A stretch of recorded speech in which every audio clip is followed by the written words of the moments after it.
कुछ कहानियाँ ऐसी होती है जो सिर्फ फिल्मों में नहीं असली ज़िंदगी में लिखी जाती है। कुछ नाम ऐसे होते हैं जो सिर्फ पर्दों पर नहीं हर दिल में बस जाते हैं। आज हम बात कर रहे हैं एक ऐसे इंसान की जिसने अपनी ज़िंदगी की हर चोट को, हर मुश्किल को अपनी ताकत बनाया, जिसने बार बार मौत को मात दी और हर बार बता दिया कि मजबूती से खड़ा होना किसे कहते हैं।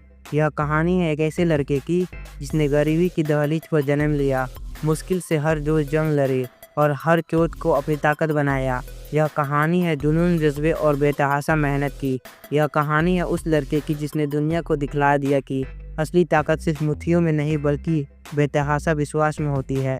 यह कहानी है उस महानायक की जिसकी ज़िंदगी खुद एक फिल्म से कम नहीं। यह कहानी है जैकी चैन की। हमारी कहानी शुरू होती है 7 अप्रैल 1954 से। हांगकांग की तंग गरीबी से भरी गलियों में एक छोटे से परिवार में चैन कोंग सेंग ने आंखें खोली। उनके पिता फेंग दाओलोंग, जिन्हें दुनिया चार्ल्स चैन के नाम से जानती थी, वह चाइना की सिविल वॉर में कम्युनिस्ट पार्टी के खिलाफ एक सीक्रेट स्पाई थे। जब कम्युनिस्ट पार्टी पावर में आई तो उन्हें जान बचाने के लिए हांगकांग भागना पड़ा, जहां उन्हें एक छोटे से होटल में कुक की नौकरी करनी पड़ी और जैकी की मां एक क्लीनर के रूप में काम करती थी। घर में इतनी गरीबी थी कि दाने दाने का हिसाब रखना पड़ता था।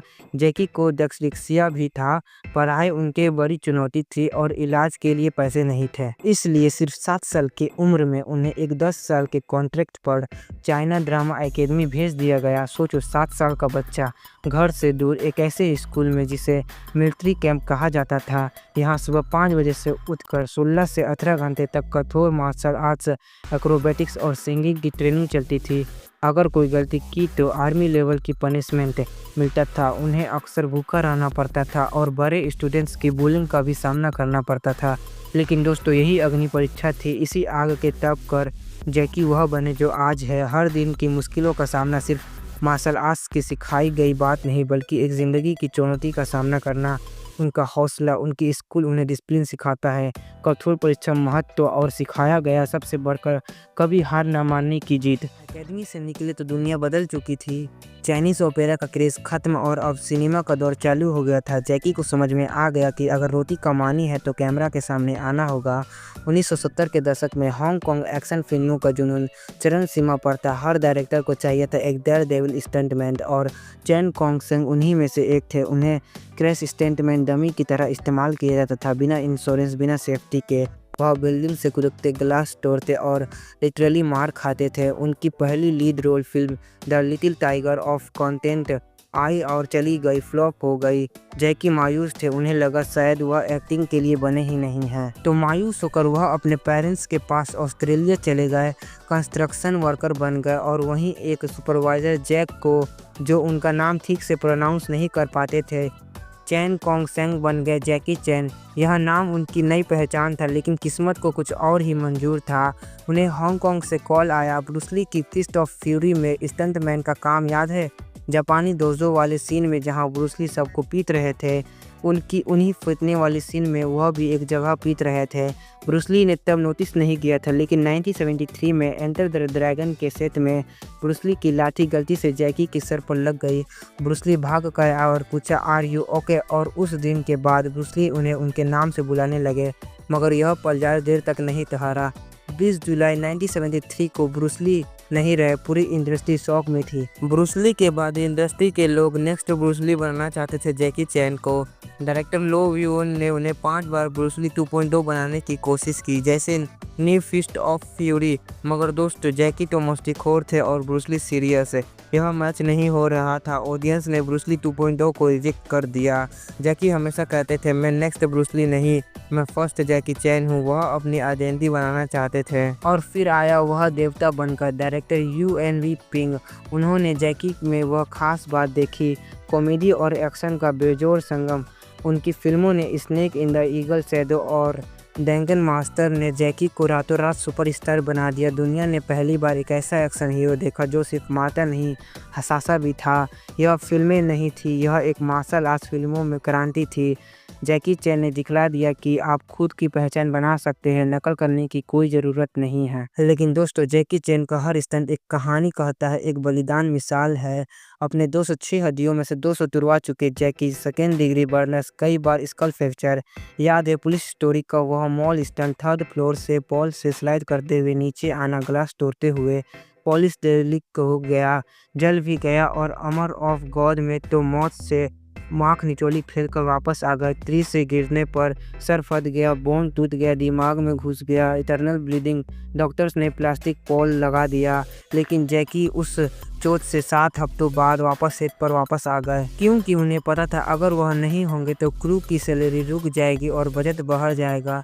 उन्होंने कभी सेफ्टी नेट या बॉडी डबल का इस्तेमाल नहीं किया। हर चोट उनके जुनून और उनके संपर्क की निशानी थी। लोग कहते थे जहां जैकी की शूटिंग होती थी वहां आसपास के हॉस्पिटल के एक रूम उद्वास में बुक रहता था। धीरे धीरे उनके क्रेज स्टंट्स के चर्चे पूरी दुनिया में होने लगे और हॉलीवुड ने हांगकांग फिल्म इंडस्ट्री को सीरियसली लेना शुरू कर दिया। लेकिन जैकी अब एक नए मिशन पर निकल चुके थे, मिशन हॉलीवुड। अब हॉलीवुड का सपना 1980 के दशक की शुरुआत में जैकी अमेरिका गए, पर वहां उनका स्वागत तालियों से नहीं तानों से हुआ। उनके लिए जैकी सिर्फ एक चाइनीज स्टंटमैन थे जिसे डायलॉग देना रिक्सी के बराबर था। उनका ह्यूमर, उनकी मार्शल आर्ट्स कॉमेडी, हॉलीवुड ने बस सब कुछ इग्नोर कर दिया। द बिग बॉल जैसी फिल्मों ने उन्हें अमेरिका के हीरो बनाने की कोशिश की, जो असफल रही। द कैनन बॉल रन में तो उन्हें सिर्फ एक साइड कैरेक्टर बनाकर रख दिया गया। सिर्फ 4 डायलॉग्स और 8 मिनट का स्क्रीन टाइम मिला था उन्हें। लेकिन जैकी हार मानने वालों में से नहीं थे। उन्होंने चुनौती को स्वीकार किया। अपनी इंग्लिश भाषा स्किल्स को बेहतर बनाने के लिए उन्होंने हर दिन 9 घंटे तक 4 टीचर्स के साथ प्रैक्टिस करना शुरू की। वह खुद को पूरी तरह से इंग्लिश में डुबा दिए थे। इस तीव्र अभ्यास के चलते उन्होंने सिर्फ 6 महीनों में इंग्लिश का महारत हासिल कर ली। और फिर 1995 में जैकी के हाथ लगी रश आवर की स्क्रिप्ट। पहले तो जैकी चैन ने मना कर दिया, इंग्लिश नहीं आती है। डायरेक्टर ने कहा वही तो कॉमेडी है। और जब रश आवर रिलीज़ हुई तो जैकी चैन ने अमेरिकन बॉक्स ऑफिस पर हंगामा मचा दिया। $33 मिलियन पर बनी फिल्म ने $250 मिलियन कमाए। हॉलीवुड ने फाइनली जैकी चैन को वेलकम किया। इसके बाद संघन फ्रेंचाइज और tuxedo, under the world in 80 days जैसी मूवीज़ ने हॉलीवुड में उनका एक अलग ही स्थान बनाकर रख दिया। अब लाइफ की इस स्टेज तक आते आते जैकी एक्शन से सीरियस रोल की तरफ बढ़ने लगे और फिर आई उनकी Hollywood legacy film karate kid, जिसमें जैकी ने मिस्टर हॉर्न का रोल प्ले किया और ऑडियंस ने पहली बार उन्हें एक इमोशनल मेंटोर के रूप में देखा। उनकी एक्टिंग ने सबकी आंखें नम कर दी। और फिर 2016 में 200 से ज़्यादा फिल्में करने के बाद जैकी चैन को लाइफ टाइम अचीवमेंट का ऑस्कर मिला। मगर उनकी विनम्रता देखिए, उन्होंने यह अवार्ड हर उस स्टंटमैन को डेडिकेट कर दिया जिससे अक्सर पहचान नहीं मिलती। जैकी सिर्फ अपनी कमाई अपने लिए नहीं रखते, अपनी टीम के साथ शेयर करते हैं और बड़े पैमाने में फिल्मेनेथिया का काम करते हैं। नॉर्मली इस स्टेज पर लोग रिटायर हो जाते हैं, मगर जैकी ने अपने ऑस्कर को एक शेल्फ में रखा और एक्टिंग के सफ़र पर आगे बढ़ गए। The foreigner, the bleeding steel, kung फू पांडा जैसी सीरीज ने यह साबित कर दिया कि यह इंसान आखिरी दम तक काम करना चाहता है। और अब 2025 में उनकी नई film the karate kid legend भी आई, जिसमें उन्होंने फिर से मिस्टर हॉर्न का रोल निभाया। दोस्तों, आज जैकी चैन सिर्फ एक एक्टर नहीं बल्कि हर उस इंसान के लिए एक जीता जागता मिसाल है जो लगातार फेलियर की वजह से गिव अप करना चाहता है। जैकी खुद कहते हैं प्रैक्टिस प्रैक्टिस प्रैक्टिस। वह जोर देते हैं कि असली सफलता हर दिन के प्रयास का नतीजा है और डर पर काबू कर पाना बहुत ज़रूरी है। यार, यही थी हमारी एक ज़बरदस्त डॉक्यूमेंट्री वीडियो। अगर आपको वीडियो पसंद है तो वीडियो को लाइक कीजिएगा और हमें कमेंट में बताइएगा कि इस टाइप की वीडियो आपको चाहिए या नहीं।